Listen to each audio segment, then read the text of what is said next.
K&C Masterpiece right here on 105.3 The Fan. Right now, brought to you by your North Texas Ford dealers. Ford, built for Texas, built for you. It is the general manager and owner of the Dallas Cowboys, Jerry Jones. Jerry, good morning.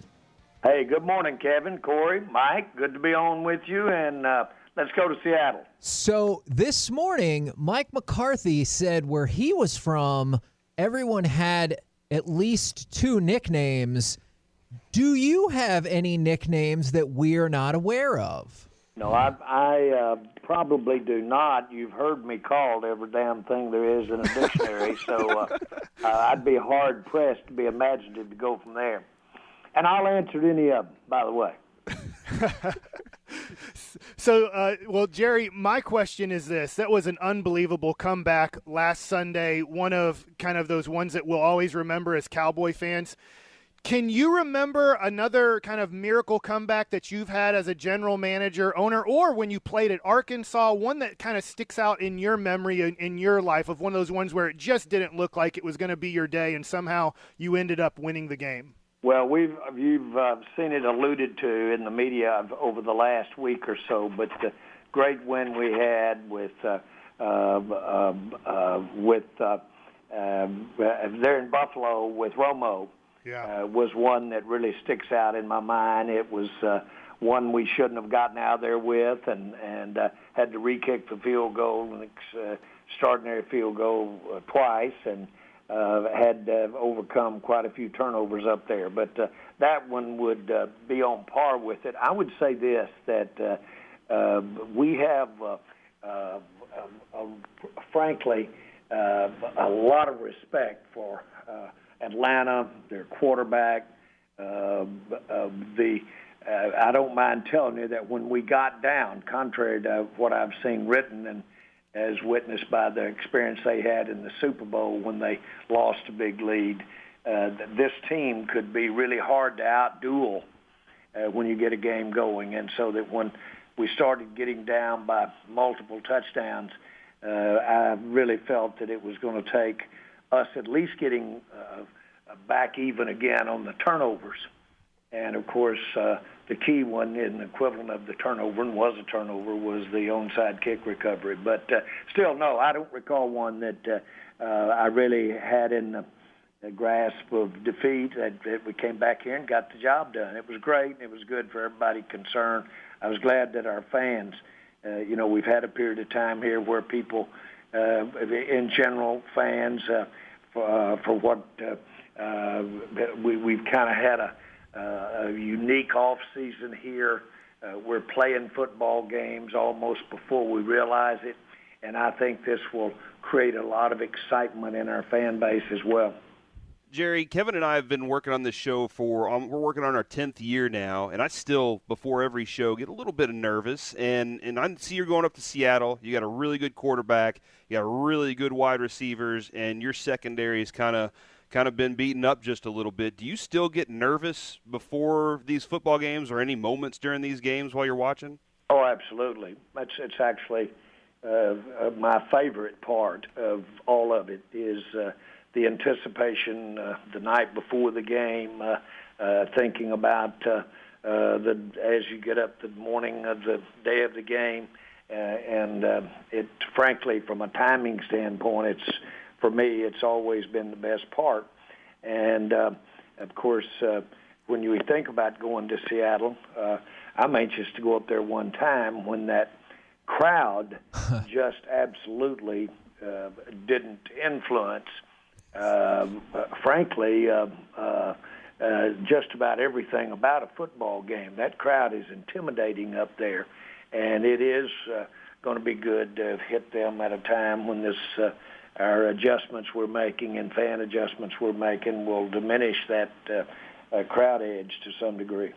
We always hear about how, routine or superstitious athletes can be. Do you have a go-to routine when you're fired up on those game days, a particular food or drink you got to have? Oh, I have a litany of things that I wear, and they really have meaning that can go as far back as our early time when we first bought the Cowboys, but they principally relate to my relationship with my father. And he enjoyed French cuffs, wore them almost every day, certainly to the extent he was going to be have business for the day. But his cufflinks are a treasure for me.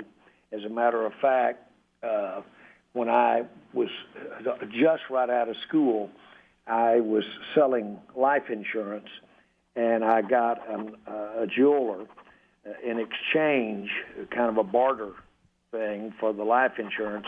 I got him to make me these cufflinks that I gave my father, and designed them myself. And I gave those to him, and I was always so proud that he had them. Well, when he passed, Mom gave the cufflinks back to me.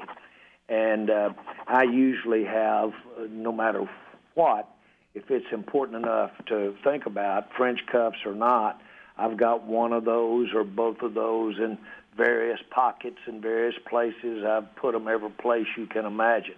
But they're very meaningful to me, and I really, I'd say that's my number one. If I'm serious about trying to do something to give it an edge as far as from above, I usually mess with those cufflinks in some form or fashion. So, Jerry, speaking of going to Seattle, a lot of times when you've gone to Seattle, whether it's been Sean Alexander or Marshawn Lynch, they've been a lot of a power running team and then win on defense. This looks like a very different Seattle team that you're going to play this Sunday. Can you talk about what concerns you on that other side? Yeah, of course, the quarterback, he just gets better and is getting better. And from the get-go, we've always known that he was something special. When he got there, he immediately moved up and supplanted a player that had been recently drafted way ahead of him. But he's just always been unique in his ability to get the job done. And that almost sounds like a blue-collar worker, but it's far from that. He's got unique ways to frustrate defenses. He's extremely, extremely hard to defend, especially in the passing game, because he's got the mobility and he's got the ability to not only really thrive in I would say, a run option type attack, whatever it may need be that day, but he's also got an uncanny ability to really be accurate with his long throws, thereby just creating all the defense in the world, all of the pressure in the world that a quarterback can give a defense. And that's what we're facing. And he's having his best year.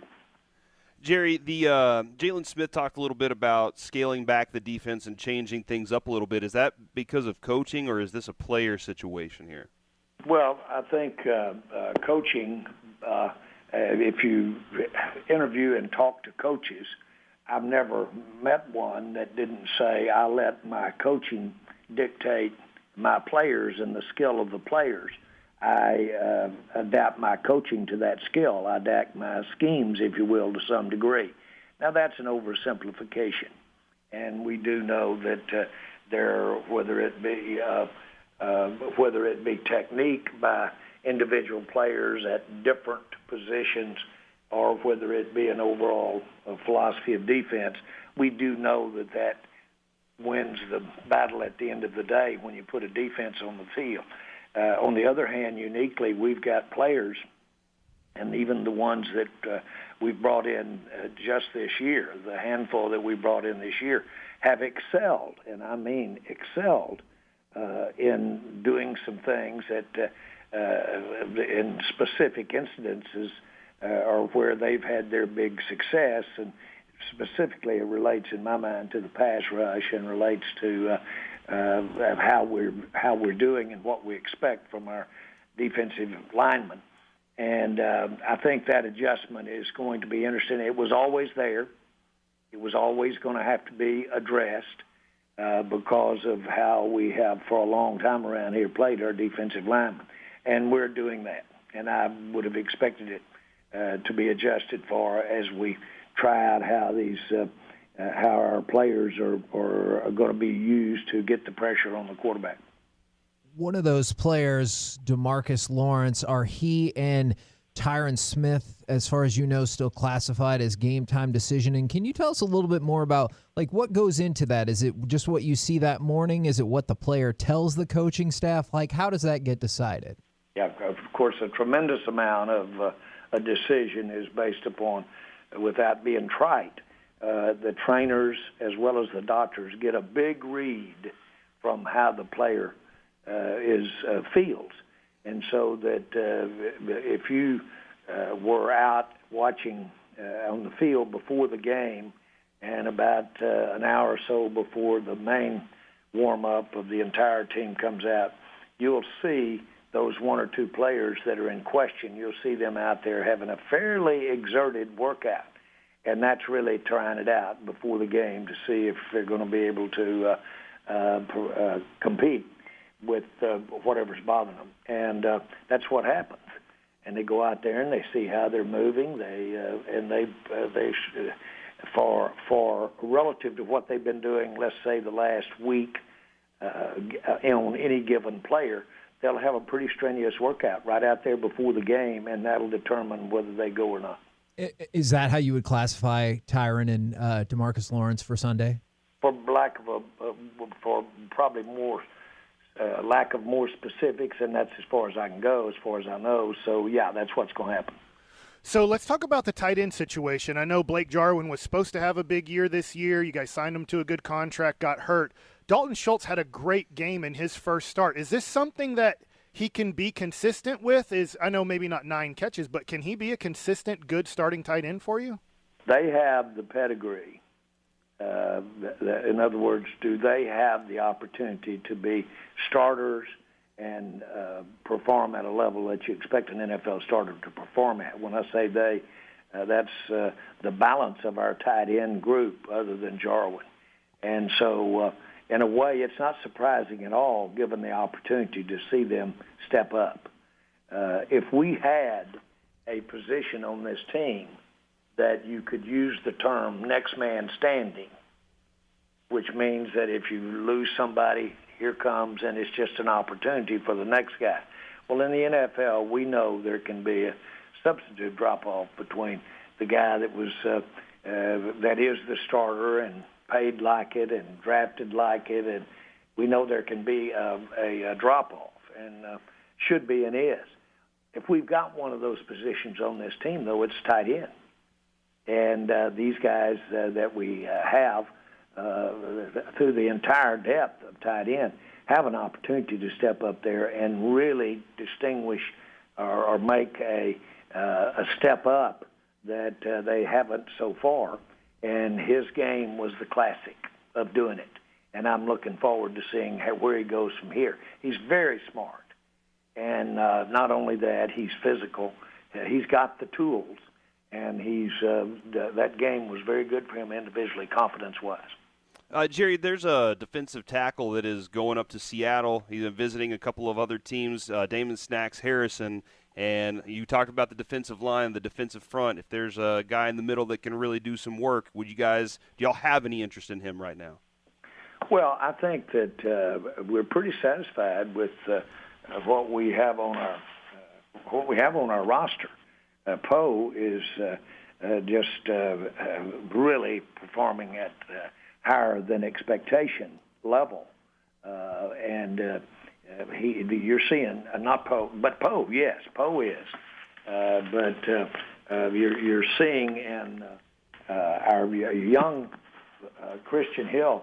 You're seeing a guy that's performing at where we thought he would be when we drafted him in the second round and didn't have a first pick.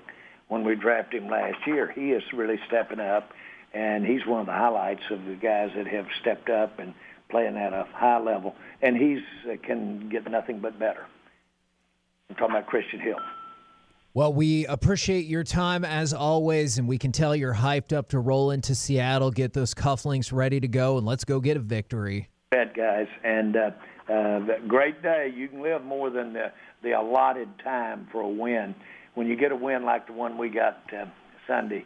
We're going to let that carry with us. We'll probably still have some of that on us when we get to Seattle. Awesome. There we go. Thank you very much, sir. Bye.